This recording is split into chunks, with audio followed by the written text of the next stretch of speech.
Hello everyone, I am Richa Sharma and you are watching Parcham. आज के session में 4 बहुत इंपॉर्टेंट कैटेगरीज हैं जिनके ऊपर डिस्कशन करना है।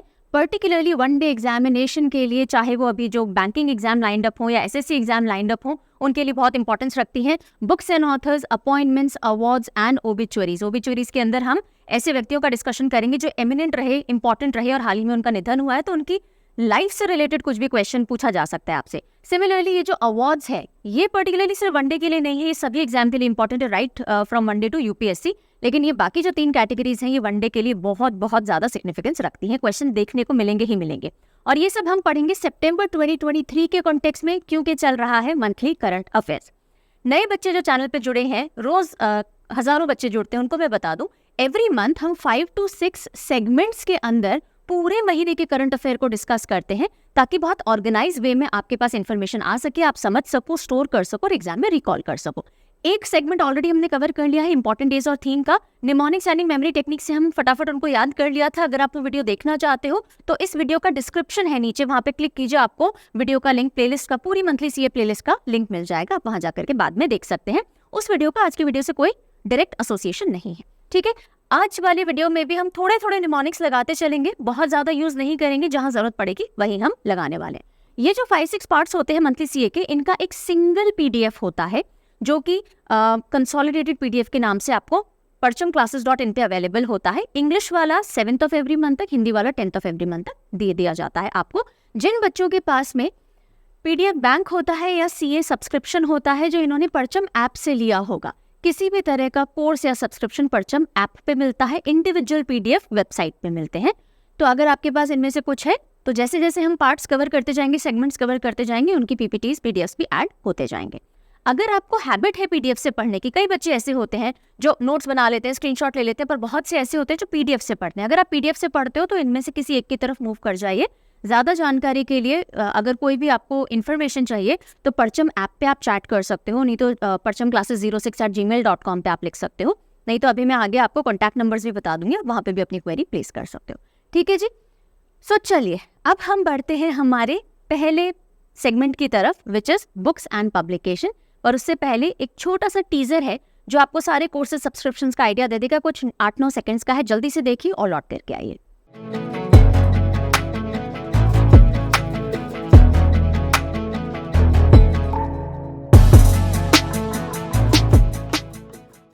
Alright, so welcome back. आपको दिख रहा है क्वेश्चन, शुरुआत करेंगे हम एक क्वेश्चन से, इसका आंसर आज के वीडियो में आपको मिलेगा। लेकिन अगर आप डेली सीए फॉलो कर रहे हो परचम से, वीकली सीए फॉलो कर रहे हो, तो डेफिनेटली आप आंसर कर पाओगे। कोशिश कीजिए, आता है तो कमेंट सेक्शन में लिखिए, नहीं आता तो वेट कीजिए, आज पढ़ेंगे। Who has been appointed as Principal Director General of PIB, press information bureau? एक बहुत इंपॉर्टेंट सोर्स है जिससे कि सरकार की खबरें बाहर तक आती है। सो प्रेस इंफॉर्मेशन ब्यूरो के प्रधान महानिदेशक के रूप में किसे नियुक्त किया गया है? Write down in the comment section. बहुत इंपॉर्टेंट अपॉइंटमेंट है, पता होना ही होना चाहिए। जानेंगे आगे, डोंट वरी। आगे बढ़े और पढ़ना शुरू करें उससे पहले एक बहुत बड़ा अनाउंसमेंट है, वो मैं दे देती हूँ ताकि बीच में फिर हमारी पढ़ाई के बीच में फ्लो नहीं टूटे। एंड दैट इज एसएससी का जनरल अवेयरनेस का टारगेट 2024 कोर्स हो चुका है लॉन्च परचम ऐप के ऊपर। जो भी बच्चे अगले साल एसएससी को टारगेट कर रहे हैं, यानी 2024 में सीजीएल हो, सीएचएसएल हो, एमटीएस हो, सीपीयू हो या जेई हो, इन सभी एग्जाम्स के पर्सपेक्टिव से आपको तैयारी सीजीएल मेंस लेवल तक की इस कोर्स में मिलेगी। बाकी अगर आप नीचे वाले पे कोई एग्जाम दे रहे हो तो अकॉर्डिंगली डिसाइड कीजिए। उसके लिए टारगेट 2024 कोर्स हो चुका है लॉन्च। क्या मिलेगा इसमें? Polity, economics, history, science, geography और स्टैटिक जीके। इस बार लाइव प्रॉब्लम सॉल्विंग सेशंस भी आपके लिए रखे गए हैं, पीवाईक्यू डिस्कशंस भी रखे गए हैं और आपको मॉक पेपर्स भी मिलेंगे। काफ़ी कुछ है इस कोर्स में इस बार, आप डेफिनेटली चेकआउट कीजिएगा। डिस्क्रिप्शन पढ़िए परचम ऐप पे जाकर के इस कोर्स का, आपको सब समझ में आ जाएगा। सो रिकॉर्डेड लेक्चर्स होंगे, डाउनलोडेबल पीडीएफ्स होंगे, live problem solving sessions, PYQ discussion, 10 mock papers. ये पूरा का पूरा आपका जो जनरल अवेयरनेस सेक्शन है एसएससी का, सब यहाँ कवर हो जाएगा। इसके बाद आपको कहीं से कुछ पढ़ने की जरूरत नहीं है, ठीक है। So you can, if you are planning for SSC 2024, then definitely go and check out this course. ज्यादा जानकारी चाहिए, like I had told you, मैं आपको नंबर्स बताऊंगी। तो ये 2 कॉन्टैक्ट नंबर्स हैं।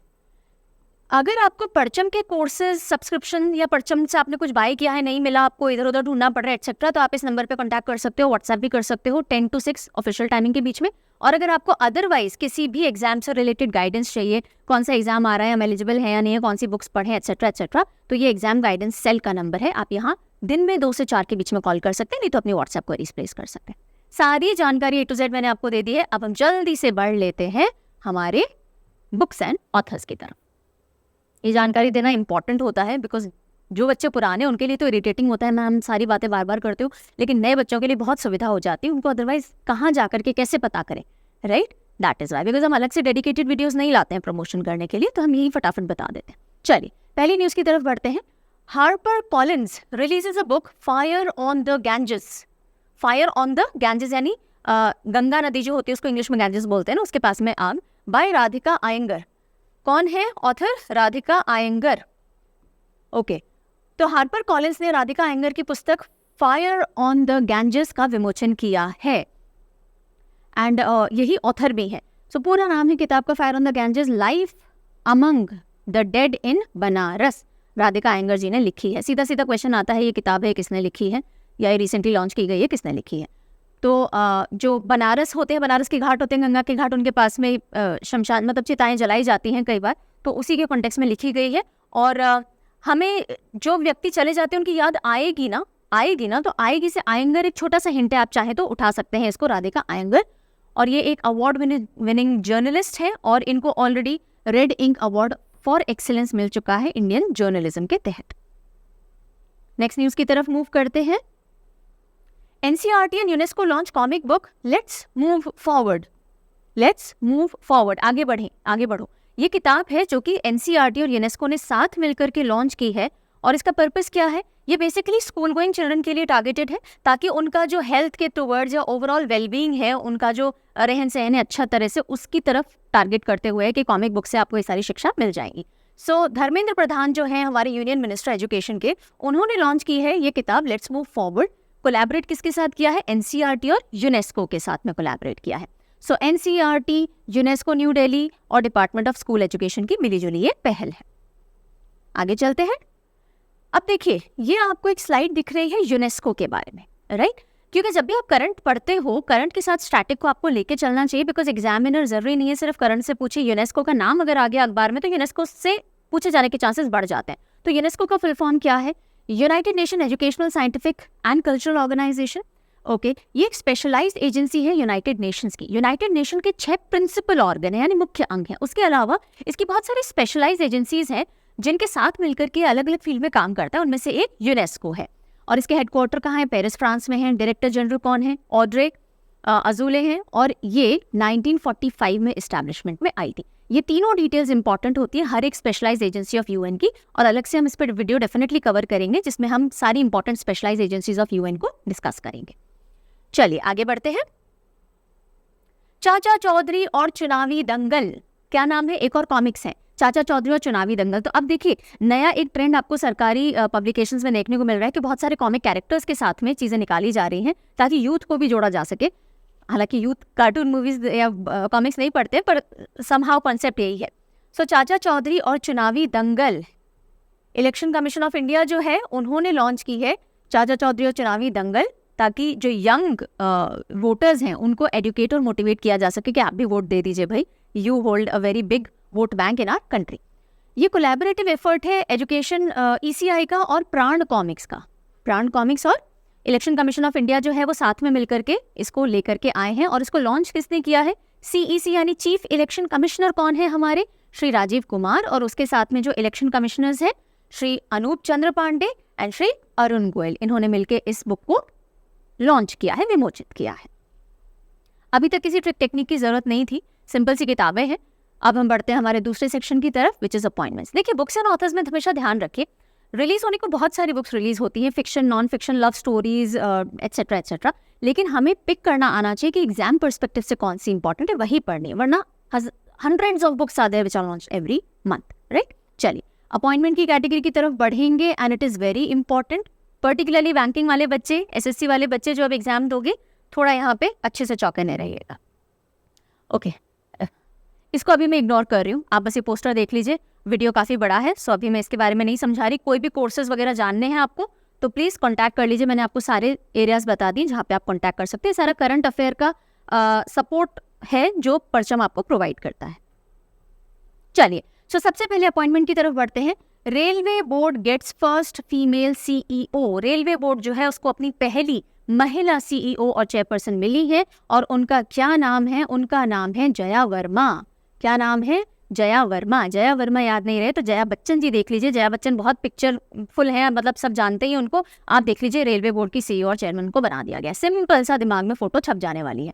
तो पहली women CEO and chairperson of railway board Jaya Verma बन चुकी है। और इन्होंने किसको सक्सीड किया है? बैंक्स के अंदर पर्टिकुलरली इन्फॉर्मेशन पूछ ली जाती है कि किसको सक्सीड किया गया है। सो अनिल कुमार लाहोटी जी को हटा करके अब ये उस पोजीशन पे आई है। रेलवे बोर्ड का स्टार्टिंग देख लीजिए। रेलवे बोर्ड कॉन्स्टिट्यूट हुआ था 1905 में, 1905 में। जो भी एडमिनिस्ट्रेटिव और एग्जीक्यूटिव रिस्पॉन्सिबिलिटीज होती है ना, वो असिस्ट करने के लिए मिनिस्ट्री ऑफ रेलवेज ने सारी पॉलिसी बना ली और पीछे का जो भी एडमिनिस्ट्रेटिव वर्क है उसको संभालने के लिए रेलवे बोर्ड को गठित किया गया था 1905 में। और उसकी अब चेयरपर्सन और सीईओ के तौर पे पहली महिला आई है, कौन? जया वर्मा। एंड इसमें एक चेयरमैन होता है जो कि जया वर्मा जी है, और 7 मेंबर्स होते हैं जो अलग अलग डिपार्टमेंट्स को हैंडल कर रहे होते हैं। नेक्स्ट इंपॉर्टेंट अपॉइंटमेंट, ये सारे अपॉइंटमेंट्स बहुत इंपॉर्टेंट है। Who has taken over as Principal Director General of Akashvani and NSD? Akashvani, all India radio को अब आकाशवाणी कहते हैं। सो आकाशवाणी और NSD यानी कि न्यूज सर्विसेज डिवीजन, इन दोनों को किसने ज्वाइन किया है एज प्रिंसिपल डायरेक्टर जनरल? तो आंसर है वसुधा गुप्ता।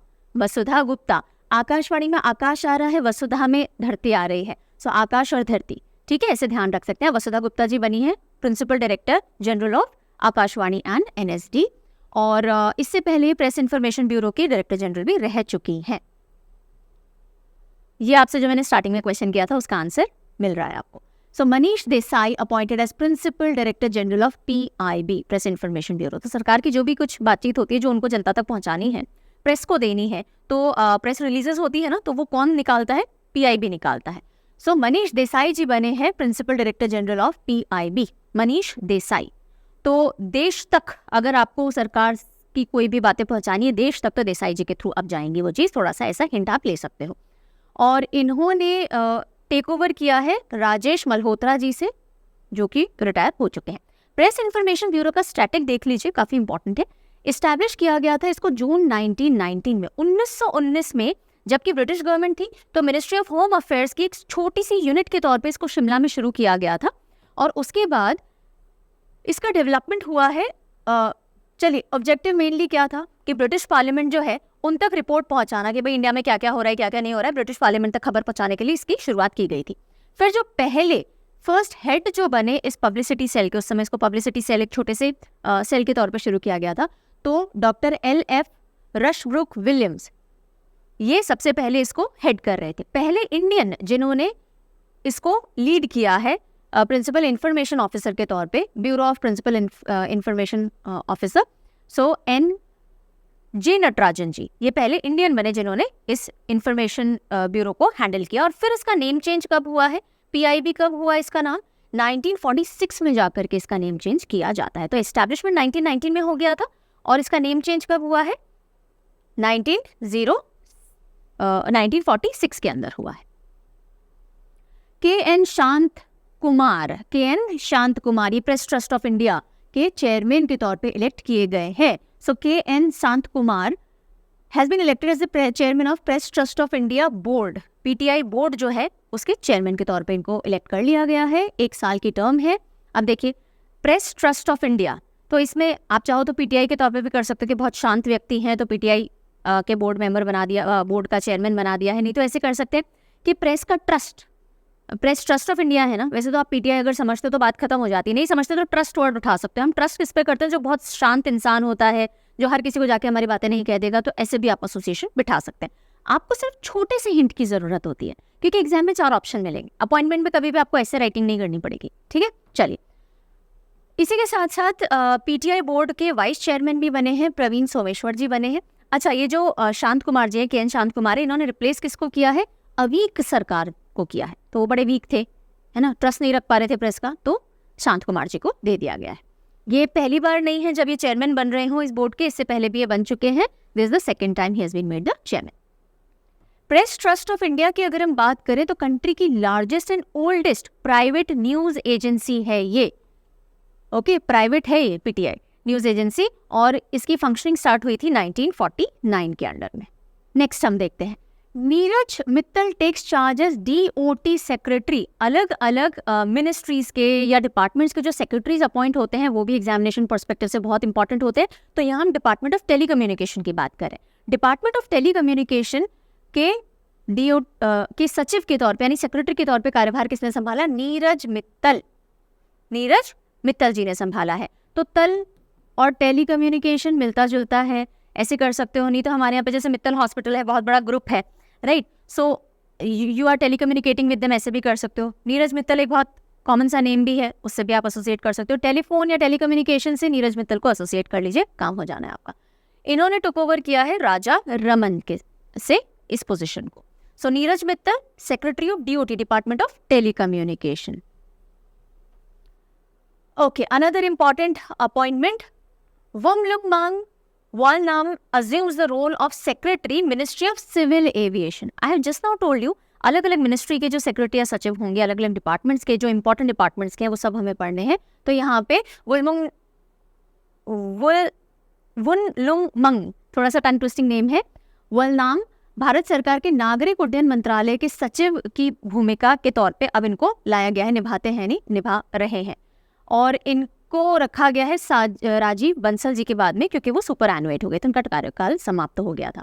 तो अब देखिए यहाँ पे वलनाम से आप कर सकते हो, वलनाम नाम आ रहा है, ठीक है।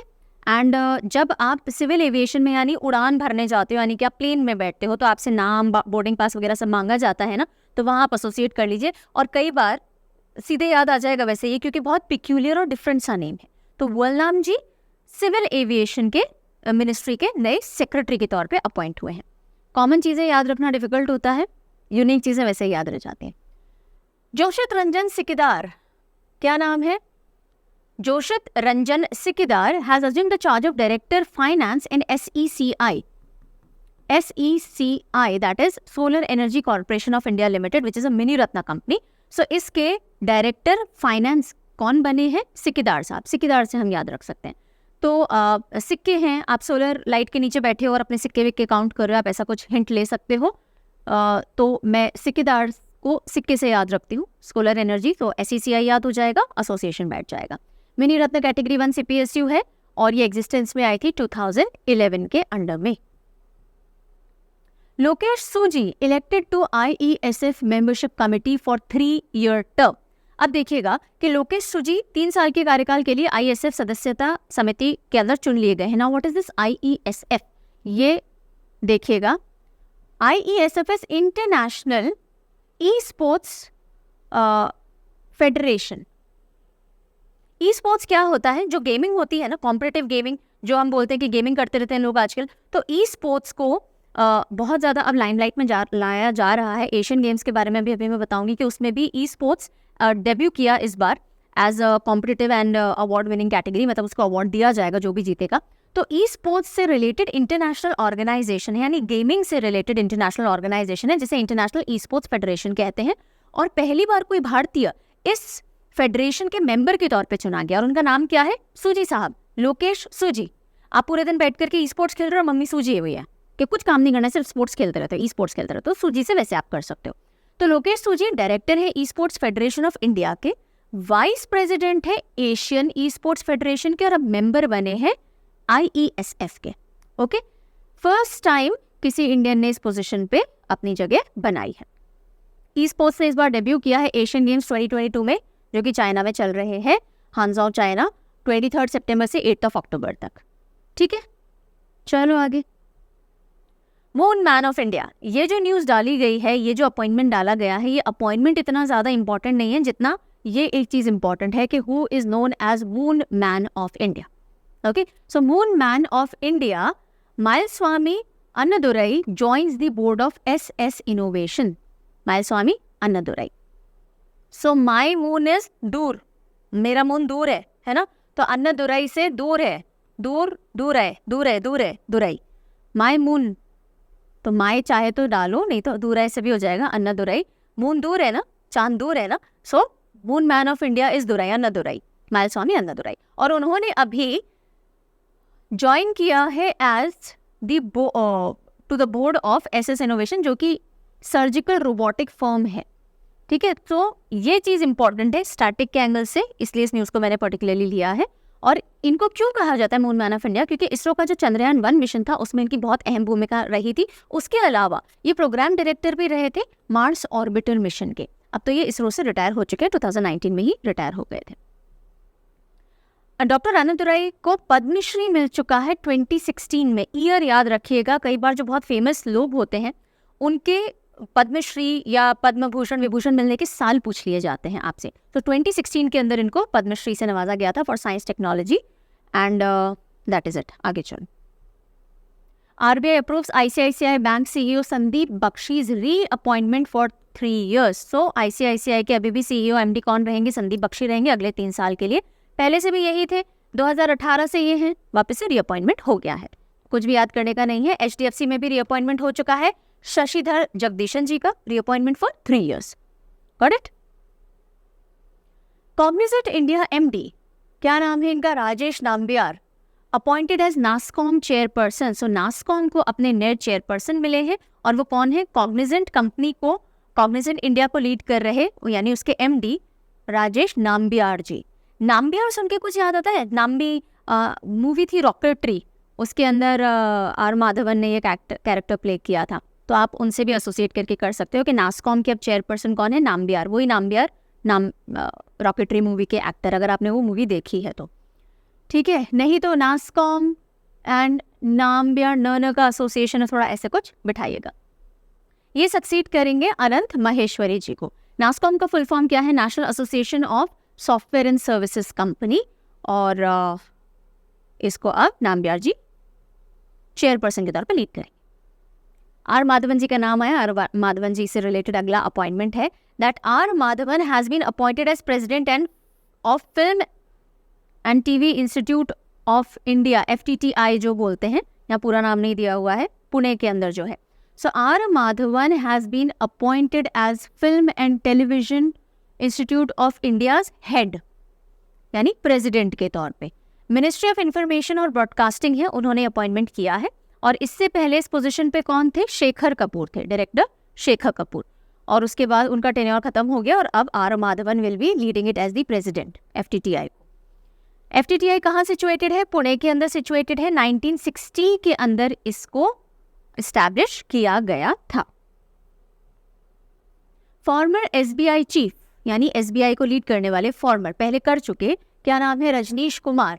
ही has been appointed as the chairman of Mastercard India. Mastercard India के चेयरमैन के तौर पे रजनीश कुमार जी को लाया गया है, और रजनीश कुमार जी को लाया गया है, इसी के साथ साथ इनकी एक जो किताब है वो भी इंपॉर्टेंट हो जाती है, the custodian of truth, a bankers memoir. ये रजनीश कुमार जी की ही लिखी हुई किताब है। So this you can keep in mind. अब मास्टरकार्ड इंडिया के चेयरमैन के तौर पे he will be leading the firm. Mastercard के हेडक्वार्टर न्यूयॉर्क के अंदर है, 1966 में एस्टैब्लिश हुआ था। इसका एस्टैब्लिशमेंट ईयर इंपॉर्टेंट नहीं होता, जो भी फॉरेन कंपनीज हैं या मल्टीनेशनल कंपनीज हैं जो इंडिया में वर्क कर रही है, उनके establishment years are not important, उनके हेडक्वार्टर इंपॉर्टेंट है, करंट हेड कौन है वो इंपॉर्टेंट है, इंडिया हेड कौन है इंपॉर्टेंट है, establishment is not that important. Srinivasan K Swamy elected as chairman of audit bureau of circulation, ABC, audit bureau of circulation. So जितने भी न्यूज़पेपर्स, जर्नल्स वगैरह जो सर्कुलेट होते हैं, उनका ऑडिट रखने के लिए ऑडिट ब्यूरो ऑफ सर्कुलेशन एक एसोसिएशन बोले हम, या फिर एक ऑर्गेनाइजेशन बोले, इंस्टीट्यूशन बोले, और उसके चेयरमैन के तौर पे इलेक्ट किया गया है श्रीनिवासन के स्वामी जी को, श्रीनिवासन के स्वामी। और करंटली ये चेयरमैन है Asian federation of advertising association के। At the same time he is always been also been awarded lifetime achievement award by AAAI। क्या है ये? AAAI, advertising agencies association of India.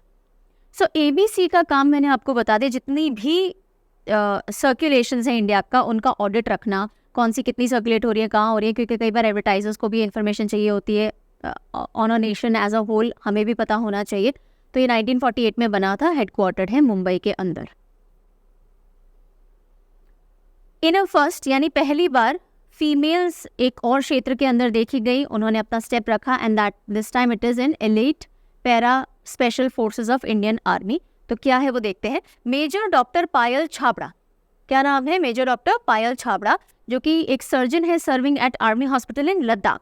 She has become the first women surgeon to join para special forces of the Indian army. Indian army की जो para special forces हैं उनको एक surgeon के तौर पे ज्वाइन करने वाली ये पहली फीमेल बन जाती हैं major doctor Payal Chhabra. Single liner है, इसमें एक्सप्लेनेशन की जरूरत कुछ और नहीं है. इंटेल इंडिया, इंटेल जो माइक्रोचिप्स वगैरह बनाती है, so Intel India semiconductors microchips appoints Gokul Subramaniam as president. Intel India, go Intel बोला जा सकता है, तो गोकुल के लिए गो कर सकते हैं, गो इंटेल. सो इंटेल इंडिया ने गोकुल सुब्रमण्यम को प्रेसिडेंट के तौर पे यानी अध्यक्ष के तौर पे नियुक्त किया है और इन्होंने निवृत्ति राय को रिप्लेस किया है. इंटेल वर्ल्ड की लार्जेस्ट सेमीकंडक्टर कंपनी है इन टर्म्स ऑफ रेवेन्यू, ठीक है. और इसके अगर हम ऑपरेशन की जिसमें पर्टिकुलरली डिज़ाइनर इंजीनियरिंग की बात करें, तो जो इसका लार्जेस्ट डिज़ाइनर इंजीनियरिंग सेंटर है वो यूनाइटेड स्टेट्स के बाद में यानी यूएसए के बाद में इंडिया में ही है. तो second largest design and engineering centre of Intel is in India.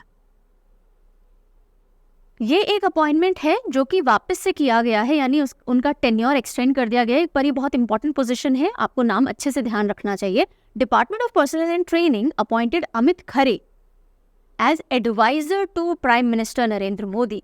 Adviser to the PM कौन है? अभी खरे साहब है. खरी खरी एडवाइस देंगे, खरा खोटा समझते हो, अच्छा और बुरा. सो खरी खरी एडवाइस अमित खरे देंगे नरेंद्र मोदी जी को. ये अभी भी दे रहे थे और इनका टेन्योर अब एक्सटेंड कर दिया गया है 2 ईयर के लिए, ठीक है.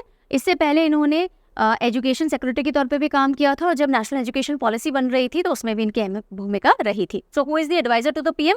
अमित खरे. नाम अच्छे से ध्यान रखिएगा.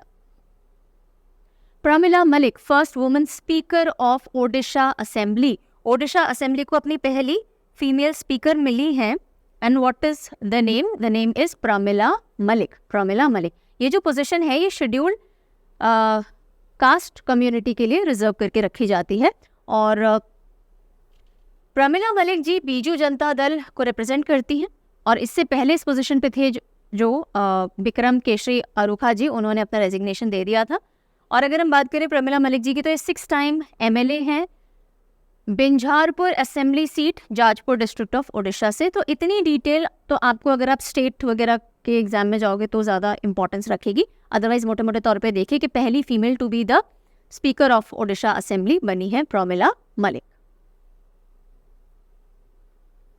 अब क्योंकि हमने किसी फीमेल की बात की है इन टर्म्स ऑफ पॉलिटिक्स, जो पहली बार उन्होंने किसी पोजीशन को रिप्रेजेंट किया है, तो अब हम स्टैटिक एंगल से, ये सब आपके स्टैटिक के एंगल से और बहुत इंपॉर्टेंट है.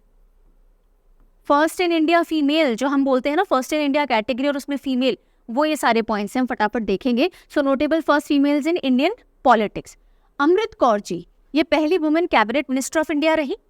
देन सरोजनी नायडू, पहली वुमेन गवर्नर ऑफ इंडिया. आज का जो यूपी है उसको, उस समय यूनाइटेड प्रोविंस रहा था, उसको गवर्न किया इन्होंने. फर्स्ट फीमेल सीएम कौन रही? सुचेता कृपलानी जी रही. बाकी डिटेल्स आप और देख सकते हैं यहाँ. Shanno Devi first women speaker of state legislative assembly रही और हरियाणा को सर्व किया इन्होंने. देन इंदिरा गांधी पहली फीमेल प्राइम मिनिस्टर रही. प्रतिभा देवी सिंह पाटिल पहली वुमेन प्रेसिडेंट रही. मीरा कुमार पहली वुमेन स्पीकर ऑफ लोकसभा रही. तो ये सारी इंपॉर्टेंट फीमेल्स या हम कहेंगे Pioneer females in the field of politics हमने देख ली. अब ये शॉर्ट न्यूज़ में आपको 3 न्यूज़ दिख रही हैं, ये भी अपॉइंटमेंट्स हैं लेकिन इनमें डिटेल डिस्कशन की ज़रूरत नहीं है, सिर्फ 1 लाइनर्स है. देखते हैं. जापानीज अपैरल रिटेलर यूनिक्लो एक जापानीज ब्रांड है कपड़ों का और उसने कटरीना कैफ को अपने ब्रांड एम्बेसडर के तौर पे इंडिया में ब्रांड एम्बेसडर के तौर पे अपॉइंट किया है. निहार मालवीय को सीईओ बनाया गया है पेंगुइन रैंडम हाउस का. Penguin random house prestigious publication house है, काफ़ी सारी बुक्स पब्लिश करते हैं और निहार मालवीय जो है वो सीईओ बने हैं पेंगुइन रैंडम हाउस के. सो मालवीय नगर कई जगह होता है, जयपुर में भी है, और मतलब मुझे सिर्फ जयपुर और दिल्ली पता है, तो वहाँ पे आप देख लीजिए पेंगुइन्स घूम रही हैं. सो या निहार आमला तेल, निहार केश तेल कुछ तो भी होता है, पेंगुइन्स लगा रही है, सो एसोसिएशन हो जाएगा. L kantha Rao has assumed the charge of new secretary of the ministry of mines. L kantha Rao तो भाई कहाँ था पूरे दिन? माइंस में क्या कर रहा है पूरे दिन? भाई पूरा सुबह से रात हो गई, कहाँ था कांथा से आप कुछ कर सकते हो। So L Kanta Rao, secretary of ministry of mines. इसके साथ में खत्म होता है हमारा second category which is appointments. So बहुत सारे इंपॉर्टेंट अपॉइंटमेंट्स थे, सबको ध्यान में रखना है, स्पेशली जिस पे मैंने एक्स्ट्रा एम्फेसिस करवाया है वो स्पेशली आपको ध्यान रखने ही रखना है। थर्ड कैटेगरी की तरफ मूव करते हैं, अवार्ड्स एंड रिकॉग्निशन। अगेन इस बार बहुत इंपॉर्टेंट अवार्ड्स आए हैं। ऑलराइट, आगे बढ़े उससे पहले आपके लिए क्वेश्चन आंसर आता है करिए, नहीं आता तो हम सीखेंगे आज। Name the Indian who has won 2023 Ramon Magsaysay award. 2023 में रेमन मैग्सेसे अवार्ड हुआ, जो कि एशिया का सबसे हाईएस्ट अवार्ड माना जाता है, सबसे प्रेस्टिजियस। उसमें 4 लोगों को इस बार अवार्ड दिया गया और उनमें से एक इंडियन है। तो उस इंडियन व्यक्ति का नाम आपसे पूछा जा रहा है जिसको इस बार का रेमन मैग्सेसे अवार्ड दिया गया है।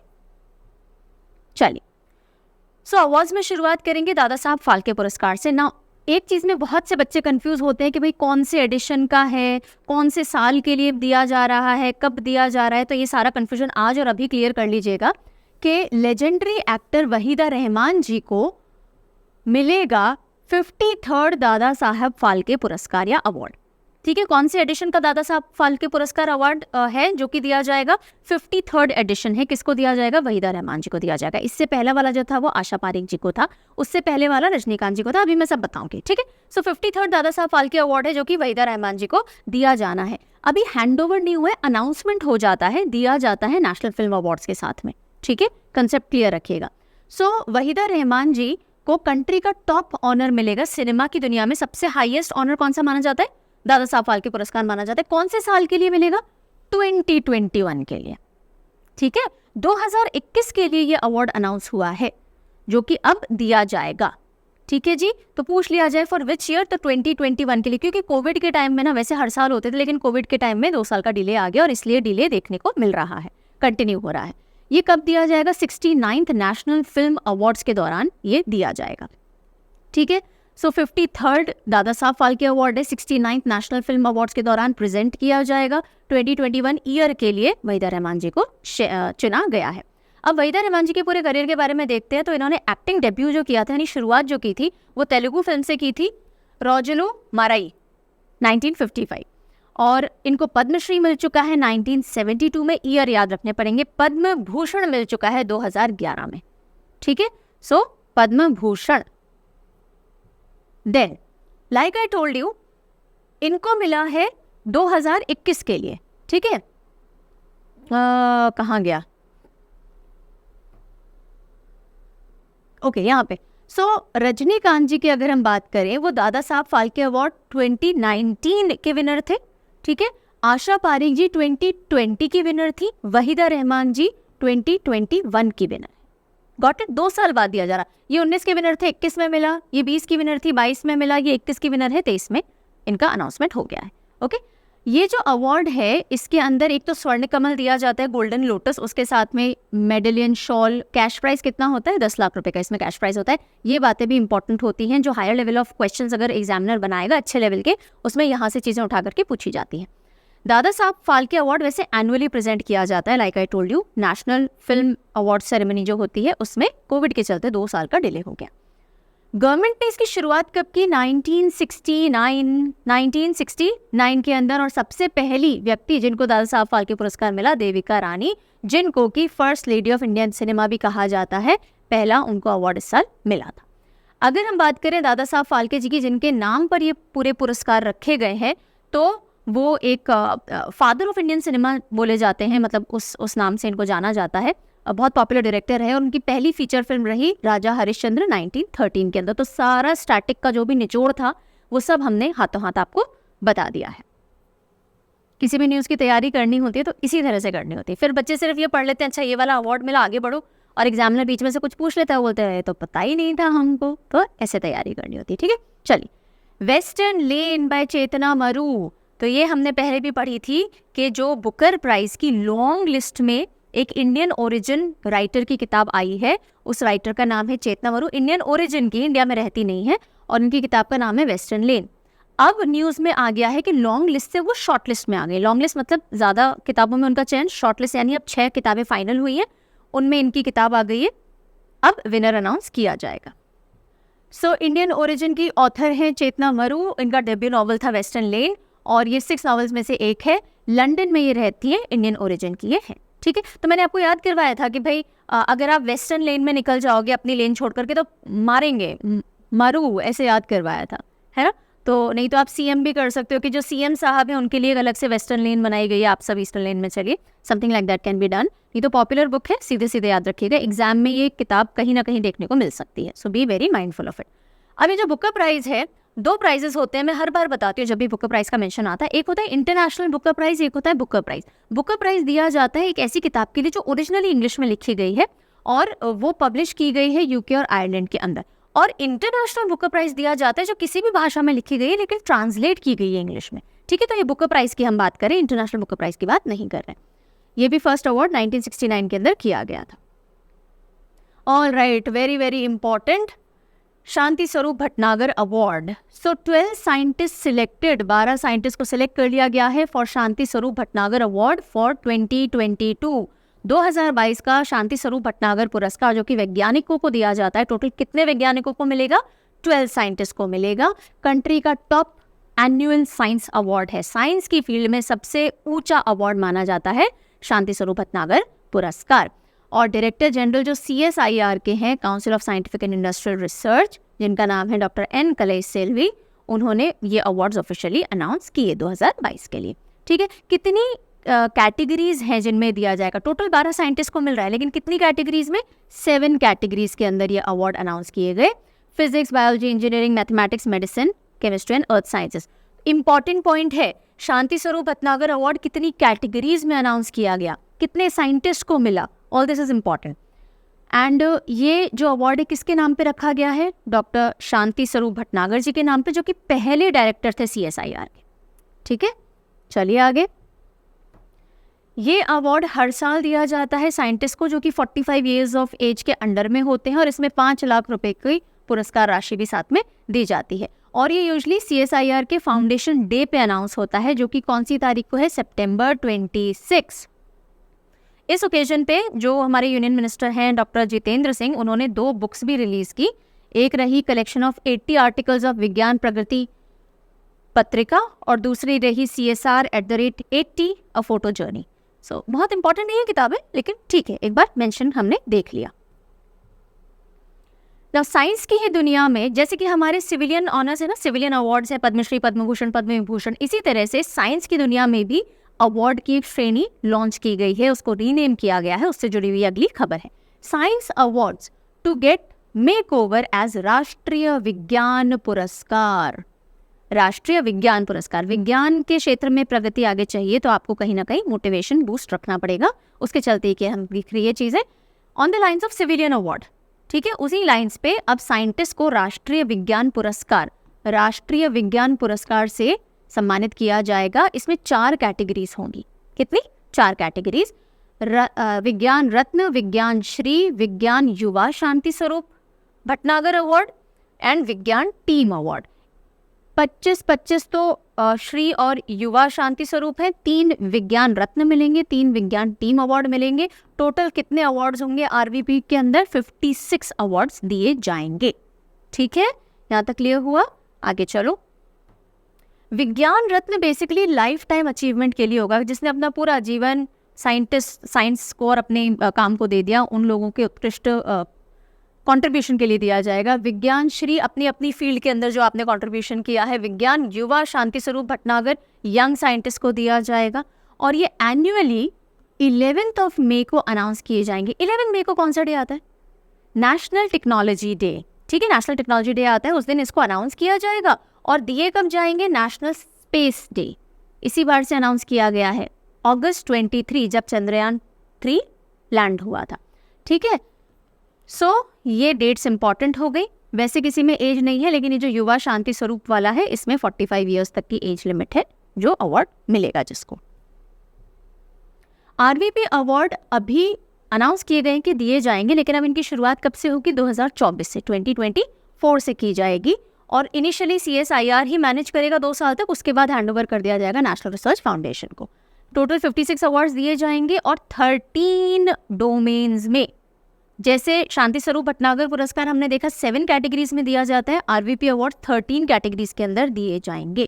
Categories in the sense domains, not category. Category तो 4 रहेंगी, लेकिन अलग अलग आप मान लीजिए जैसे क्षेत्र, computer science, earth science, medicine etcetera, तो कितने डोमेन्स, 13 डोमेन्स में से चूज करके और ये 4 कैटेगरी में अवार्ड, 56 टोटल अवार्ड्स दिए जाएंगे। Got it? ठीक है, अब हम आते हैं रेमन मैग्सेसे अवार्ड्स। आप बोलेंगे मैम इतनी डिटेल में क्यों पढ़ा रहे हो? क्योंकि अगर इतना डिटेल में सारी चीज़ें नहीं पढ़ी तो छोटे छोटे एग्जाम में तो दिक्कत नहीं आएगी, लेकिन अगर ढंग के एग्जाम देने हैं तो अटक जाओगे। ठीक है, इसलिए ढंग से पढ़ना जरूरी है। 65 रेमन मैग्सेसे अवार्ड, करंट और स्टैटिक साथ में करवा रही हूँ इसलिए डिटेल में पढ़ा रही हूँ। रेमन मैग्सेसे अवार्ड का कौन सा एडिशन या संस्करण था इस बार? 65 था। पहली चीज़ तो ये, एशिया का सबसे हाईएस्ट ऑनर माना जाता है रेमन मैग्सेसे अवार्ड को। 65th एडिशन, 4 एशियंस को ये अवार्ड दिया गया। हर साल 31 अगस्त को फिलीपींस मनीला के अंदर ये अवार्ड दिए जाते हैं। 1957 से इनकी शुरुआत कर दी गई थी। ठीक है, रेमन मैग्सेसे जो हैं ये 3rd प्रेसिडेंट रह चुके हैं फिलीपींस के, और उन्हीं की याद में अवार्ड दिए जाते हैं। इंडिया से किसको मिला? ऑन्कोलॉजिस्ट रवि कनन। रवि कनन। सो रवि ऑन्कोलॉजिस्ट कौन होते हैं? जो कि कैंसर से रिलेटेड काम करते हैं, ठीक है, रिसर्च वगैरह करते हैं। सो रवि कनन जी को ऑलरेडी पद्मश्री भी मिल चुका है। डायरेक्टर हैं Assam Cachar cancer hospital and research centre के, और इनको इस बार he has been named as one of the 4 winners, right? Then what else? उसके अलावा कोरवी रक्षंद बांग्लादेश से, हमारे पड़ोसी देश से, Korvi Rakshand Bangladesh, Eugenio Lemos Timor Leste से, then Miriam Coronel Ferrer Philippines से, and doctor Ravi Kannan R India से। तो ये 2 नाम स्पेशली इंपॉर्टेंट हैं, बाकी दोनों नाम भी हम याद रखेंगे। USD 50,000 कैश प्राइज भी मिलता है apart from medallion and certificate. And कोरवी रक्षन जो हम बांग्लादेशी विनर बता रहे हैं वो 13 बांग्लादेशी हैं जिनको रेमन मैग्सेसे अवार्ड दिया जा रहा है। इंडिया से कितने लोगों को अभी तक रेमन मैग्सेसे अवार्ड मिल चुका है? नंबर आप मुझे बताएंगे जल्दी से। आपके लिए ये मैं क्वेश्चन छोड़ रही हूँ आज का। How many people from India have so far received Ramon Magsaysay award? बताइएगा। चलिए आगे चलते हैं। Union ministry of housing and urban affairs organized India smart cities conclave at Indore. India smart cities conclave कहाँ ऑर्गेनाइज किया गया? मध्य प्रदेश के इंदौर के अंदर ऑर्गेनाइज किया गया। 2 दिन का ये पूरा कॉन्क्लेव रहा, और जो स्मार्ट सिटीज़ का पूरा कॉन्सेप्ट है 2015 के अंदर लॉन्च किया गया था। इंफ्रास्ट्रक्चर डेवलपमेंट, ढंग से लाइफस्टाइल इंप्रूव हो सके, decent quality of life etcetera को टारगेट करते हुए।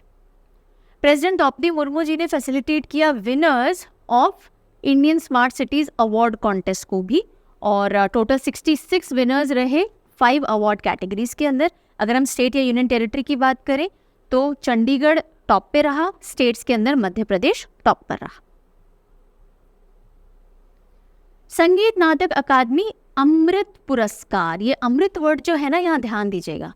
संगीत नाटक अकादमी के अमृत पुरस्कार दिए गए, ये पर्टिकुलरली उन लोगों को दिए गए जो कि 75 ईयर्स ऑफ एज से ऊपर के हैं, लेकिन अभी तक किसी भी नेशनल अवार्ड से सम्मानित उनको नहीं किया गया। तो इस कैटेगरी के अंदर from the field of art लोगों को सम्मानित किया गया। तो जगदीप धनखड़ जी ने, जो कि हमारे वाइस प्रेसिडेंट हैं, उन्होंने कॉन्फर किया संगीत नाटक अकादमी अमृत अवार्ड्स को 84 परफॉर्मिंग आर्टिस्ट हैं जिनको ये अवार्ड मिले, और उनकी एज 75 ईयर्स से ज़्यादा है। ये स्पेशल अचीवमेंट अवार्ड है जो कि दिए गए ऐसे लोगों को जिनको नेशनल ऑनर अभी तक नहीं दिया गया है।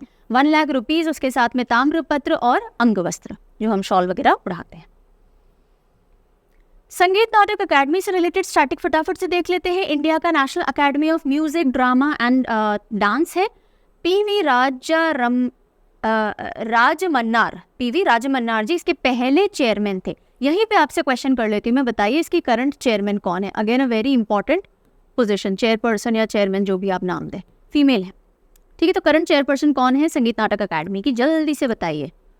शाम ढले नैनो तेले, शाम से रिलेटेड उनका कोई सिनोनिम है? उनका जो नाम है ना उसका मीनिंग शाम से इंस्पायर्ड है, तो बताइएगा मुझे। इसको सेटअप किया गया था 1953 के अंदर। ऑटोनॉमस बॉडी है, मिनिस्ट्री ऑफ कल्चर के अंडर में आती है। 2023 recipient of Borlaug field award, Borlaug field award Swati Nayak को मिला है। पहली उड़िया हो गई हैं, यानी ओडिशा से पहली फीमेल या व्यक्ति जिनको कि अवार्ड मिला है। देखते हैं। Swati Nayak from Odisha to receive 2023 Norman Borlaug field award. तो नॉर्मन बारलॉग फील्ड अवार्ड क्यों दिया जाता है? फूड और न्यूट्रिशन की फील्ड में दिया जाता है। अगर आपने कोई अच्छा रिसर्च का या कुछ उत्कृष्ट काम कर दिया है जो कि आपके समाज के लिए कुछ काम आएगा, उसके लिए दिया जाता है। Third Indian and first Odia बन गई हैं जिनको ये मिला है। ड्रॉट रेजिस्टेंट यानी सूखे में भी ढंग से उगाए जा सके ऐसी राइस वेराइटी सहभागी धान, इसको इन्होंने इंट्रोड्यूस किया, बनाया, और इसके लिए इनको बहिना दीदी भी कहा जाता है by the locals. Fashion designer Rahul Mishra, अगली न्यूज़ किससे रिलेटेड है? राहुल मिश्रा जो कि एक फैशन डिजाइनर है, उनको ऑनर किया गया है फ्रांस के शेवलियर दे लो दे आर्ट ए डेस लेटर्स, फ्रेंच में है ये, उसका इंग्लिश हम देख लेते हैं, knight of order of arts and letters by government of France. ठीक, तो ये one of the highest recognition है in the field of art and culture, जिससे कि इनको नवाजा गया है। और पर्टिकुलरली जो भी आर्ट एंड डिज़ाइन में इन्होंने काम किया है, जिसकी वजह से इंडियन क्राफ्ट्समैनशिप को और ग्लोबल लेवल पे और इंडिया फ्रांस के कहीं ना कहीं कल्चरल टाइज को और स्ट्रॉन्ग करने का काम किया है, उसके चलते अवार्ड दिया गया है। Order of art and letters 3 distinct level of recognition में दिया जाता है। इनको मिला है नाइट यानी शेवलियर के उसमें, फिर होता है एक ऑफिसर, एक होता है कमांडर, तो इनको हाईएस्ट रिकॉग्निशन दिया गया है। PV Satyanarayana receives doctor MS. Swaminathan award. Doctor MS. Swaminathan green revolution के जनक, फादर ऑफ ग्रीन रेवोल्यूशन, जिनका इसी महीने यानी अब जो हम सितंबर के ओबिचुरीज पढ़ेंगे उसमें हम इनका नाम भी पढ़ेंगे because he is passed away. So उन्हीं से inspired doctor MS. Swaminathan award P V Satyanarayana ji को इस बार मिला, जो कि प्रिंसिपल साइंटिस्ट है। 8th एडिशन का ये अवार्ड है जो उनको दिया गया हाई यील्डिंग राइस वेराइटीज़ को डेवलप करने के लिए। ये बेसिकली एग्रीकल्चर की फील्ड में जो भी रेवोल्यूशनाइजिंग वर्क किया गया है उसको दिया जाता है ऐसे व्यक्ति को या साइंटिस्ट को। So doctor MS. Swaminathan award 2004 में शुरुआत हुई इसकी, in the honour of doctor MS. Swaminathan जो कि फादर ऑफ ग्रीन रेवोल्यूशन कहे जाते हैं। लाइफ टाइम अचीवमेंट अवार्ड के तौर पे इसको दिया जाता है। एग्रीकल्चर से जुड़े हुए रिसर्च एंड डेवलपमेंट वर्क किसी ने किया हो, कुछ ऐसा सोल्यूशन दिया हो जिससे इस पर्टिकुलर फील्ड के अंदर फूड सिक्योरिटी और सस्टेनेबिलिटी को लाया जा सकता है। इसमें 2 लाख का कैश प्राइज और साइटेशन दिया जाता है। Then Shanta Thoutam honoured with world innovation award at BRICS innovation forum जो कि मॉस्को के अंदर होस्ट किया गया, उसके अंदर शांता थौतम जो तेलंगाना की चीफ इनोवेशन ऑफिसर हैं, उनको अवार्ड दिया गया क्योंकि उन्होंने सस्टेनेबल डेवलपमेंट गोल नंबर 4 जो है उसके लिए बहुत ज़्यादा कंट्रीब्यूशन किया। SDG 4 कौन सा है? सबसे पहले सबसे बड़ी बात कि भैया सबसे बड़ा रुपया, यानी फर्स्ट तो आ जाता है नो पॉवर्टी। उसके बाद हमने बोला रुपया होगा तो हम खाना खाएंगे यानी नो हंगर। उसके बाद हमारी हेल्थ अच्छी होगी, उस हेल्थ एंड वेलबींग हो गया number 3 SDG। 4th number health अच्छी होगी तो हम पढ़ने जाएंगे, education. So SDG number 4 is equitable quality education. इसके लिए इन्होंने काफ़ी ज़्यादा कंट्रीब्यूट किया, उसके चलते अवार्ड दिया गया। Satyajit Majumdar honoured with doctor VG Patel memorial award. So doctor VG Patel memorial award दिया गया सत्यजीत मजुमदार जी को, जो कि Tata institute of social sciences से जुड़े हुए हैं, और इनको father of entrepreneurship movement in India भी कहा जाता है, और इसी के चलते न्यूज़ हमने शामिल की है। इन्होंने बहुत ज़्यादा एंटरप्रेन्योरशिप से जुड़े हुए स्टार्टअप्स करवाए हैं। पर्टिकुलरली जम्मू एंड कश्मीर की अगर हम बात करें तो 40 स्टार्टअप्स इन्हीं के गाइडेंस के अंदर हुए हैं। 350 से भी ज़्यादा स्टार्टअप के अंदर इनका मेंटोरशिप इन्वॉल्व है। Kathmandu Kalinga literature festival concludes in Lalitpur Nepal. तो काठमांडू कलिंग साहित्य महोत्सव या लिटरेचर फेस्टिवल कहाँ हुआ? ललितपुर नेपाल के अंदर हुआ। इंडिया से भी लोगों ने पार्टिसिपेट किया, आर्टिस्ट ने। उसके अलावा नेपाल, भूटान, बांग्लादेश, श्रीलंका, आसपास के जो भी देश थे वहाँ से आर्टिस्ट गए, उन्होंने पार्टिसिपेट किया। 3 दिन का ये फेस्टिवल था, और इसी के अंदर यशस्वी साहित्य सम्मान अवार्ड्स भी दिए गए अलग अलग आर्टिस्ट को। किसको मिला इंपॉर्टेंट नहीं है ज़्यादा, तो ध्यान नहीं देने की ज़रूरत है।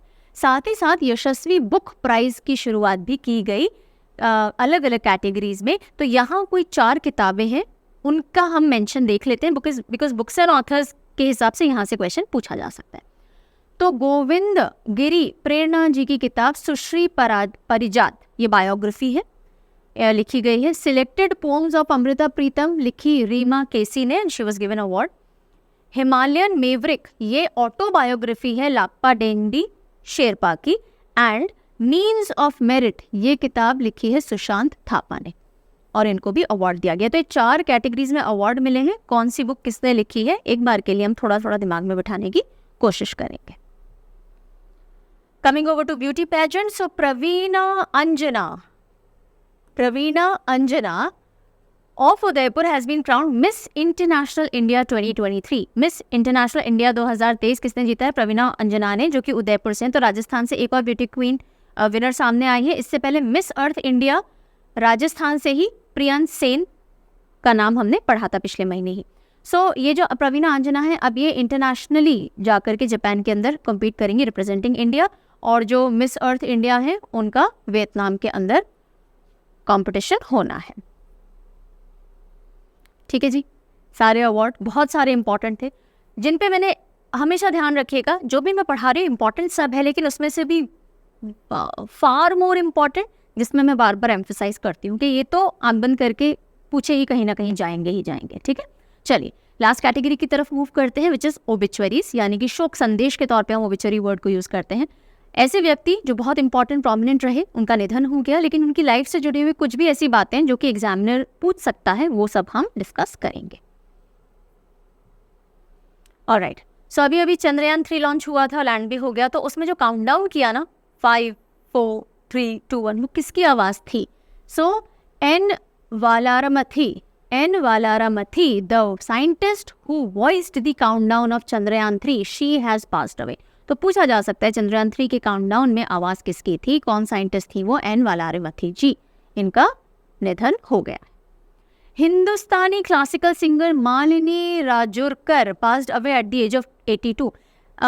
इंडियन क्लासिकल म्यूजिक, डांस से रिलेटेड काफ़ी सारे क्वेश्चन और पर्सनैलिटी बेस्ड क्वेश्चन एग्जाम में देखने को मिलते हैं। बैंकिंग वगैरह में यहाँ से ज़्यादा नहीं आते। एसएससी की बात कर लीजिए आप, रेलवेज़ की बात कर लीजिए, स्टेट पीएससीज की बात कर लीजिए, यूपीएससीज की बात कर लीजिए, यहाँ से क्वेश्चन भर भर के पूछे जाते हैं, बाकी एग्जाम्स में भी फॉर दैट मैटर।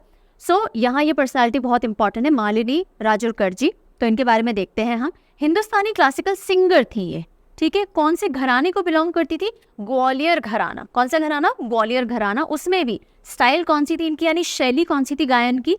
ख्याल और टप्पा। ख्याल और टप्पा 10 इंपॉर्टेंट स्टाइल्स हैं, अभी हम देखेंगे। उनमें से ये 2 स्टाइल्स थी जो कि जिन शैली में ये गाया करती थी।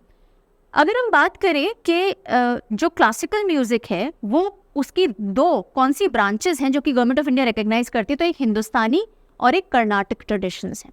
यानी कि हम मानते हैं क्लासिकल म्यूज़िक 2 पार्ट में विभाजित हुआ, एक हिंदुस्तानी और एक कर्नाटक। कर्नाटक म्यूज़िक जो ट्रेडिशन है वो साउथ इंडिया में फैला और बाकी सारी जगह हिंदुस्तानी म्यूज़िक चलता है। तो कर्नाटकल क्लासिकल म्यूज़िक की हम बात करें तो मेनली सदर्न इंडिया में केरला, कर्नाटका, तमिलनाडु, आंध्र प्रदेश, तेलंगाना, इन वाले स्टेट्स में फ्लरिश्ड है, और बाकी सारी जगह आपको हिंदुस्तानी क्लासिकल म्यूज़िक देखने को मिलेगा। कर्नाटक सिंगर बहुत पॉपुलर MS सुब्बलक्ष्मी जी, ठीक है, इनका नाम आता ही आता है।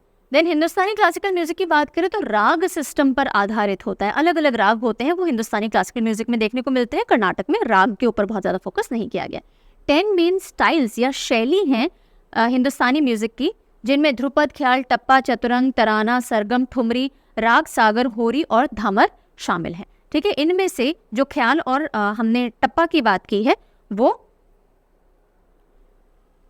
यहाँ पे मालिनी राजूरकर जी की स्टाइल्स ऑफ सिंगिंग में शामिल था। अब ख्याल जो कि इनकी one of the styles of singing है उसके बारे में देख लेते हैं। ख्याल पर्शियन वर्ड से है जिसका मतलब होता है इमेजिनेशन, आपके ख्याल में क्या चल रहा है, इमेजिनेशन। और इस स्टाइल का ओरिजिन अमीर खुसरो से माना जाता है। अमीर खुसरो ख्याल स्टाइल लेकर के आए थे, इस स्टाइल का ओरिजिन यहाँ से हुआ है। मेजर घराना जो ख्याल स्टाइल फॉलो करता है उनमें ग्वालियर घराना है, तो देखिए ग्वालियर घराने से ही ताल्लुकात था इनका। उसके अलावा किराना, पटियाला, आगरा, भेंडी बाजार घराना। ग्वालियर घराना सबसे पुराना and mother of all gharanas माना जाता है, उसी से बिलोंग करती थी ये। चलिए, नोटेड रुद्र वीणा एक्सपोनेंट। वीणा अलग अलग तरह की होती है, उसमें एक रुद्र वीणा होती है, तो रुद्र वीणा के एक्सपोनेंट उस्ताद अली जाकी हैदर होगा ये। उस्ताद अली जाकिर हैदर साहब का हो गया है निधन, और इनके बारे में अब आपको देखना रहेगा कि खंडर बानी स्टाइल के एक्सपोनेंट थे। अलग अलग स्टाइल्स ऑफ म्यूजिक होता है, और इसमें जयपुर बीनकर घराना ऑफ ध्रुपद ये इससे ताल्लुकात रखते थे।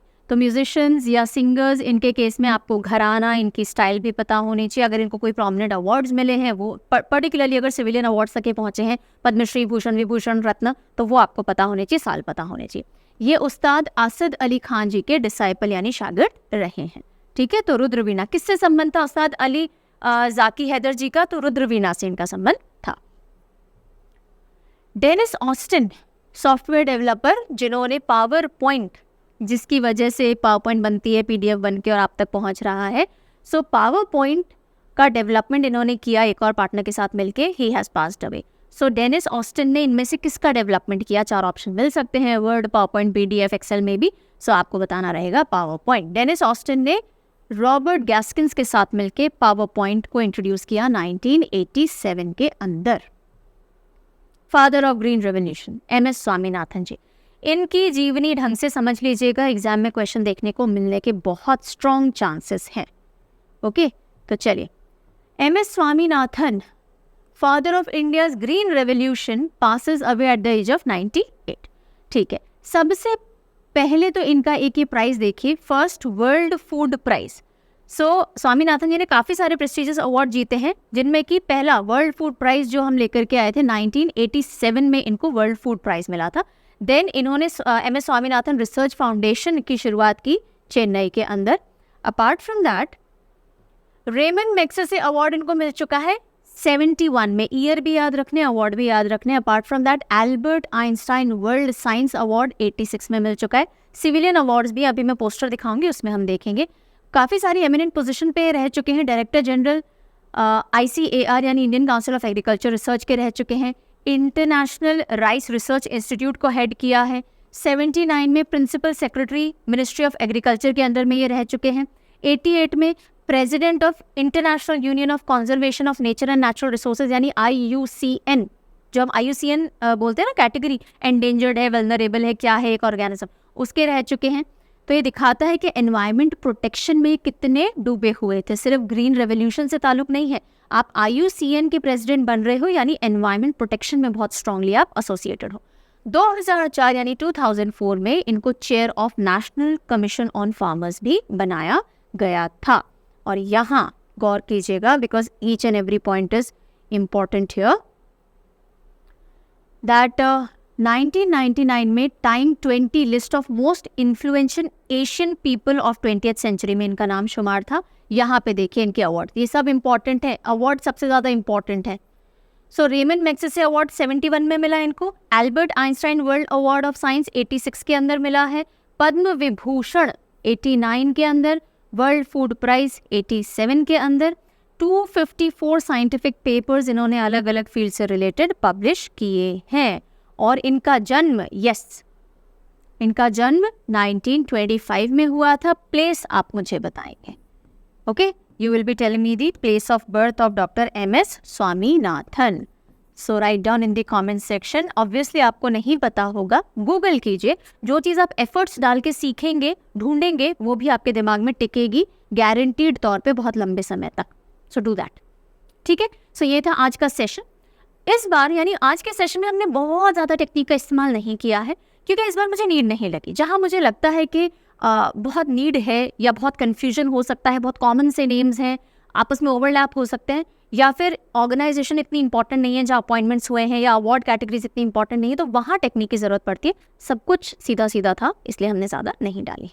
जाते जाते आप में से बहुत सारे बच्चे रिक्वेस्ट करते हो कि मैम कुछ ना कुछ थॉट दे जाया करिए। सो आज एक बहुत अच्छा थॉट BK शिवानी यानी ब्रह्मा कुमारी सिस्टर शिवानी का था, एक बुक में मुझे दिख गया, तो मैंने आपके लिए रख दिया है। स्ट्रेस, बहुत बच्चों को स्ट्रेस होता है आजकल, है ना, छोटे बड़े, हमें भी होता है। ऐसा नहीं है कि हम स्ट्रेस से मुक्त हैं, बिल्कुल नहीं। Stress is equal to our situations, जो भी सिचुएशन हम फेस कर रहे हैं, divided by our inner strength. आपने कितनी इनर स्ट्रेंथ इकट्ठी कर रखी है, वो इनर स्ट्रेंथ का मतलब ये नहीं बॉडी वॉडी बना रखे, नहीं, आपने अपनी मेंटल स्ट्रेंथ कितनी डेवलप कर रखी है, उस पर डिपेंड करेगा आप स्ट्रेस झेलने की कितनी काबिलियत रख रहे हो, या आपको कितनी स्ट्रेस होगी। सिचुएशंस तो आएंगे, देखिए ये आपके आउट ऑफ कंट्रोल है ना, आप इसको गवर्न नहीं कर सकते कि आपकी सिचुएशन आपके हिसाब से हो। Situation will always be out of your control. So stress, अगर हम बोलें कि सिचुएशन डिपेंडेंट है, तो आप हमेशा स्ट्रेस में रहोगे।